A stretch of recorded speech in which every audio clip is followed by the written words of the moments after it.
तो क्या हाल है मेरे प्यारे भाइयों बहनों, उम्मीद करता हूँ बिल्कुल मस्त होगा। मेरा नाम है अमृत तिवारी और आप देख रहे हैं धमाका स्टडी। मैं एक जवाहर नवोदय विद्यालय देवरिया का छात्र हूँ।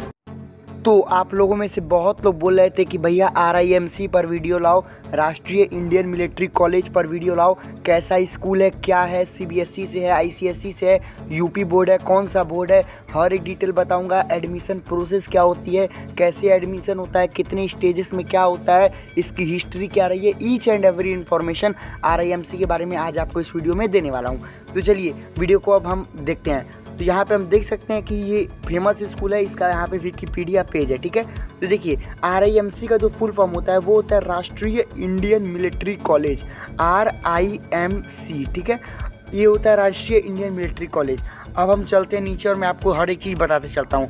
कहने का क्या मतलब है कि इसका पूरी इंडिया में, होल इंडिया में केवल एक ही सेंटर है, ठीक है। यानी कि एक सेंटर, जैसे कि CHS का केवल एक सेंटर है बनारस में, वैसे ही इसका भी केवल एक सेंटर है, वो है देहरादून में, ठीक है। दून वैली देहरादून में केवल इसका एक सेंटर है, ठीक है। ये केवल बॉयज़ के लिए है, ये आपको नोट कर लेना चाहिए। ये केवल बॉयज़ का स्कूल है, ठीक है। उसके बाद मैं आपको बताता हूँ कि ये बहुत ही ज़्यादा, अगर आप डिफेंस सेक्टर में जाना चाहते हैं तो मैं पहली बात आपको बता दूँ, इंडिया का बेस्ट मिलिट्री स्कूल है और वर्ल्ड क्लास की फैसिलिटीज़ में दी जाती है। बिल्कुल आप एकदम श्योर रहिए कि ये इतना ज़्यादा अच्छा स्कूल है। समझ लीजिए अगर आप लोग का सपना आर्मी से रिलेटेड है या फिर आपका सपना अगर डिफेंस में जाने का है, ठीक है, तो आप लोगों के लिए स्वर्ग की टाइप का है ये, ठीक है ना। अगर आप इसका कैंपस देख लोगे, मैं रियली बता रहा हूँ, मैंने गूगल पे इसका कैंपस सर्च किया, इतना गजब कैंपस है इसका, ठीक है। तो आप उसके कैंपस का फोटो देख सकते हो, ठीक है। तो अब देखिए बात करते हैं हम। कहने का मतलब क्या है कि जो बच्चे यहाँ पे पढ़ लेते हैं उनको बोला जाता है रिम कॉलियंस। देखिए जैसे कि हर अलग अलग बच्चे, अलग अलग स्कूल का अलग अलग मतलब कि टैग होता है। जैसे नवोदय में अगर आप पढ़ते हैं तो लोग आपको नवोदयन बोलते हैं, ठीक है। तो अगर आप CHS में पढ़ते हैं तो लोग आपको CHIans बोलते हैं, ठीक है। तो वैसे ही अगर आप RIMC में पढ़ते हैं तो आपको कहा जाता है रिम कॉलियंस, ठीक है ना, उसको रिम कॉलियंस कहा जाता है। अब आगे क्या बोल रहा है, अब बोल रहा है कि जो लोग मतलब देखिए जो लोग RIMC से पढ़े होते हैं वो बोल रहा है कि वो हाईएस्ट रैंक पे जाते हैं आर्मी में, नेवी में, एयरफोर्स में। कहाँ कहाँ गए हैं? इंडिया, पाकिस्तान और बांग्लादेश में। अब आपके मन में सबसे पहला क्वेश्चन होगा, भैया पाकिस्तान और बांग्लादेश में क्यों गए हैं? भाई इंडिया का अपना स्कूल है, अपना हम लोग का खुद का स्कूल RIMC राष्ट्रीय इंडियन मिलिट्री कॉलेज, आप देख सकते हैं। तो पाकिस्तान में क्यों गए हैं? इसका आंसर अभी मैं आपको दे दूँ। इस स्कूल की स्थापना हुई है 1922 में। मैं आपको नीचे चल के इसको दिखाता हूँ। तो जब उस टाइम इस स्कूल की स्थापना हुई थी, यहाँ पे आप देख सकते हैं, यहाँ पे पूरा लिखा हुआ है, इसकी इस्टेब्लिशमेंट हुई है 1922 में, ठीक है। और ये गवर्नमेंट ऑफ इंडिया से संचालित है, ठीक है। तो जब 1922 में, आपको पता होना चाहिए कि इंडिया और पाकिस्तान कोई अलग अलग नहीं था, सब एक में थे, ठीक है। संपूर्ण भारत था वो, उस समय कोई बंटवारा नहीं हुआ था, ठीक है ना। संपूर्ण हिंदू स्वराज हिंदुस्तान था, ठीक है। तो देखिए 1922 तक तो सब एक ही में था। तो जैसे मान लीजिए जो जो बच्चे RIMC में 1922 के बाद पढ़े होंगे, 47 से पहले, यानी कि 1922 से 47 के बीच में जो बच्चे पढ़े होंगे, तो मान लीजिए जब इंडिया और पाकिस्तान का बंटवारा हुआ होगा तो उसमें से जो कई बच्चे होंगे वो पाकिस्तान के होंगे, मतलब पाकिस्तान चले गए होंगे, कई बच्चे बांग्लादेश चले गए होंगे और कई बच्चे भारत रह गए होंगे। आपको पता होना चाहिए पाकिस्तान, जो बांग्लादेश है वो पाकिस्तान का पहले एक भाग था, बाद में भारत ने उसे आज़ाद करा दिया। क्यों? क्योंकि पाकिस्तान ने उस पर बहुत ज़्यादा अत्याचार करना शुरू कर दिया था, ठीक है। तो देखिए, तो आपको ये चीज़ पता होनी चाहिए। इसी कारण से चूँकि 1947 से पहले, जब 1947 में जब बंटवारा हो गया, तो उसके बाद जो कुछ बच्चे बांग्लादेश चले गए जो कि RIMC से पढ़े थे, कुछ बच्चे पाकिस्तान चले गए जो कि RIMC से पढ़े थे, और कुछ भारत में रह गए और वही हाईएस्ट रैंक पर गए, ठीक है। अब देखिए इनका मोटो क्या है। मोटो कहने का मतलब क्या होता है ना, मोटो कहने का मतलब मैंने आपको अपनी प्रीवियस वीडियो में भी बताया था। मोटो का मतलब कि मेरा उद्देश्य क्या है, ठीक है, व्हाट इज़ आवर एम। जैसे कि नवोदय का अपना एक उद्देश्य है सर्वांगीण विकास, यानी कि नवोदय फोकस करता है कि आपका हर एक क्षेत्र में विकास हो, चाहे पढ़ने में हो, चाहे खेल कूद में हो, हर एक क्षेत्र में आप लोगों से बातचीत करने में अच्छे हो जाएं, हर एक चीज़ में, मतलब आप अलग अलग स्कूल का अलग अलग है, ठीक है। सैनिक स्कूल का अगर आप देखोगे तो सैनिक स्कूल का मोटो डिफेंस सेक्टर, यानी कि बच्चों को स्ट्रेंथ, मतलब सैनिक स्कूल और इसका मोटो लगभग सेम ही है, ठीक है ना, मतलब कि बच्चों को स्ट्रेंथ देने में, ठीक है। और अगर आप CHS का देखोगे तो उसमें केवल पढ़ाई का मोटो है, ठीक है। तो अलग अलग स्कूल का अलग अलग होता है। इसमें क्या होता है, बाल विवेक, यानी कि बच्चों को स्ट्रेंथ देना। अगर आपको पता होना चाहिए, अगर आप डिफेंस सेक्टर में जाना चाहते हो तो बच्चों को बहुत ज़्यादा प्रिपेयर कराया जाता है उस चीज़ के लिए कि बच्चे डिफेंस सेक्टर में चले जाएं।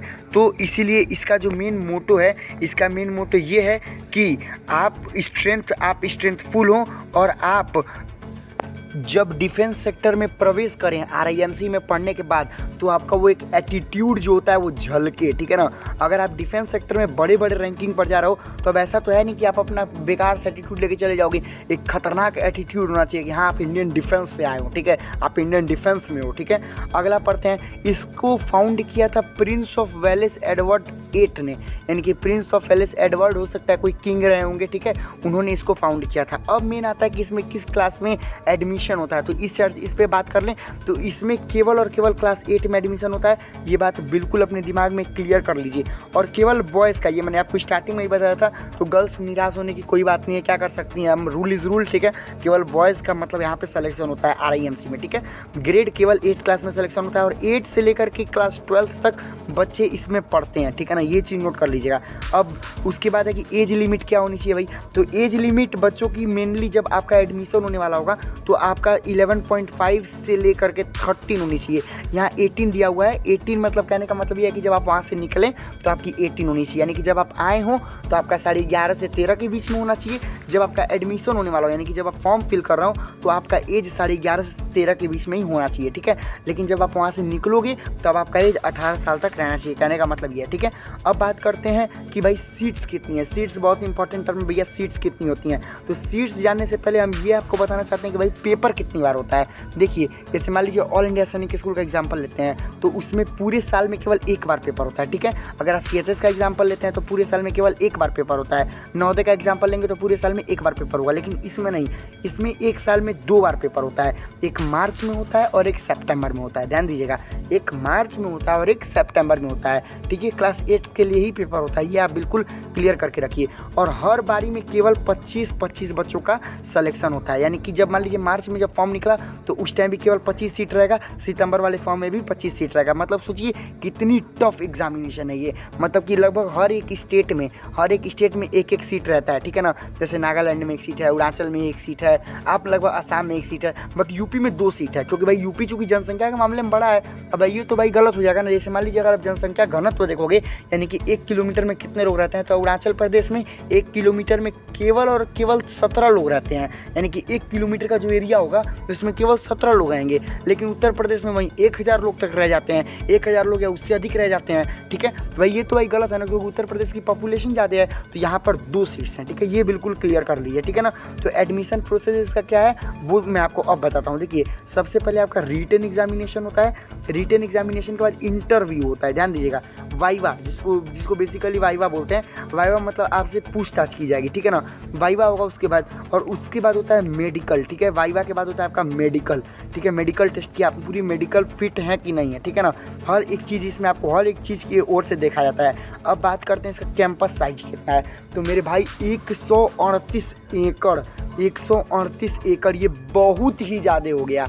अगर आप बात करते हो सीएचएस की तो सीएचएस 72 एकड़ में है, 72 एकड़। अगर आप बात करते हो नवोदय की तो हर नवोदय अप्रॉक्सीमेट 35 एकड़ के आसपास का होता है। और ये जो है ये 138 एकड़ 138 एकड़ के आसपास है। और आप बिलीव नहीं करोगे अगर मैं आपको ये बात बोलूँ कि अगर आप मतलब मैं आपको अनुमान लगवाने के लिए बोल रहा हूँ, हो सकता है आपको अनुमान न लग पाए कि 138 एकड़ मतलब कितना। तो समझिए, जैसे आपका घर अगर बहुत बड़ा होगा तो भी आपका घर मुश्किल से 2 से 3 कट्ठा में होगा, ठीक है ना। 2 से 3 कट्ठा में या फिर 4 कट्ठा में होगा।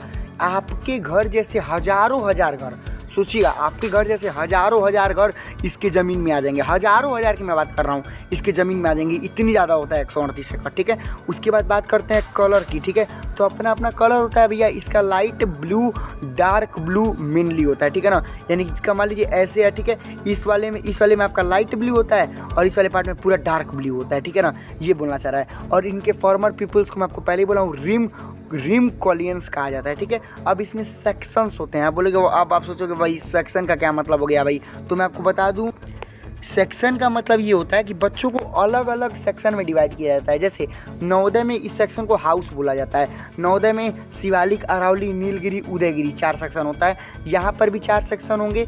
प्रताप, रंजीत, शिवाजी और चंद्रगुप्ता, यहाँ पे 4 सेक्शन है, ठीक है। अब मैं आपको ये बात बता दूं कि आप जिस सेक्शन, आप क्लास 6 में, मान लो क्लास 8 में आपका एडमिशन हुआ, तो एडमिशन के टाइम में आपको मान लो कोई भी आपको एक सेक्शन मिल गया, मान लो आपके रंजीत एक सेक्शन मिल गया, ठीक है, एक सेक्शन रंजीत मिल गया, तो आप जब तक वहाँ पढ़ोगे आपका यही सेक्शन रहेगा। और सेक्शन क्यों बनता है इसका रीज़न मैं आपको बता दूँ, ये बच्चों में कॉम्पिटिशन की भावना उत्पन्न करने के लिए, जैसे ना एक अपनत्व हो जाता है। जैसे मान ली आप सभी पढ़ेंगे RIMC में, आप सभी तो पढ़ेंगे RIMC में ही, लेकिन एक बात ध्यान देने वाली ये है कि वहाँ पर सेक्शन इसलिए डिवाइड है। जैसे मान लीजिए कोई गेम हुआ, ठीक है, कोई गेम हो रहा है, तो जब वहाँ पे गेम होगा ना, तो मान लीजिए आप किसी और एक हाउस से हैं, ठीक है, आपका सेक्शन कोई और है, और मान लीजिए आपका सेक्शन रंजीत है, ठीक है, और दूसरे का सेक्शन प्रताप है, तो आप चाहोगे कैसे भी मेरा सेक्शन रंजीत जीत जाए, आप बहुत ज़्यादा मेहनत करोगे, ठीक है। तो इसीलिए ताकि बच्चों में कंपटीशन की भावना उत्पन्न हो, इसीलिए होता है, ठीक है।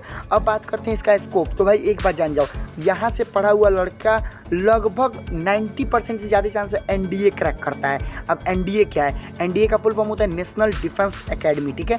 जब आप इसको NDA के एग्जामिनेशन को क्रैक करते हो, तो जो बच्चा NDA के एग्जाम को क्रैक करता है वो लगभग चांस है कि हाई पद पे जाता है, यानी कि मतलब बड़ा लेफ्टिनेंट बनता है, कर्नल बनता है, ठीक है, ऐसे ऐसे पदों पर जाता है, विंग कमांडर बनता है, कमांडर बनता है, अगर वो NDA से पढ़ाई करता है। तो अगर NDA के एग्जामिनेशन को क्रैक करता है, तो अगर आपने यहाँ पढ़ा है ना, तो लगभग 90% से ज़्यादा चांस है कि आप क्रैक कर जाओगे NDA, ठीक है। और इसका एग्जामिनेशन इतना टफ होता है कि इसको कई बार मिनी NDA कहा जाता है, और इसका कैंपस भी इतना अच्छा है 138 एकड़ का कि इसको मिनी NDA कैंपस से भी कहा जाता है।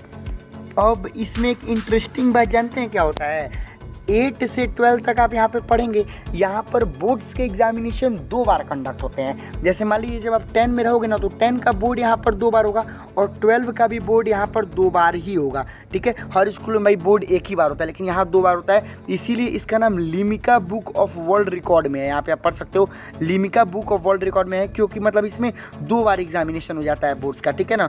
अब बता दूँ मैं आपको इसके बाद कि इसकी जो यहाँ से जो बच्चे पढ़े होते हैं वो बहुत ऊंचे पद पे जाते हैं। जैसे मैं आपको यहाँ पर मतलब बता दूं, बोला कि the RIMC produced 5 army chiefs, 4 of the Indian army, general KS Thimayya, उसके बाद मतलब जनरल सुदराजन पद्मनाभन, मतलब ऐसे ऐसे करके नाम है इन लोग का नाम, मतलब थोड़ा बड़ा होता है तो पढ़ने में थोड़ा टिपिकल होता है, ठीक है।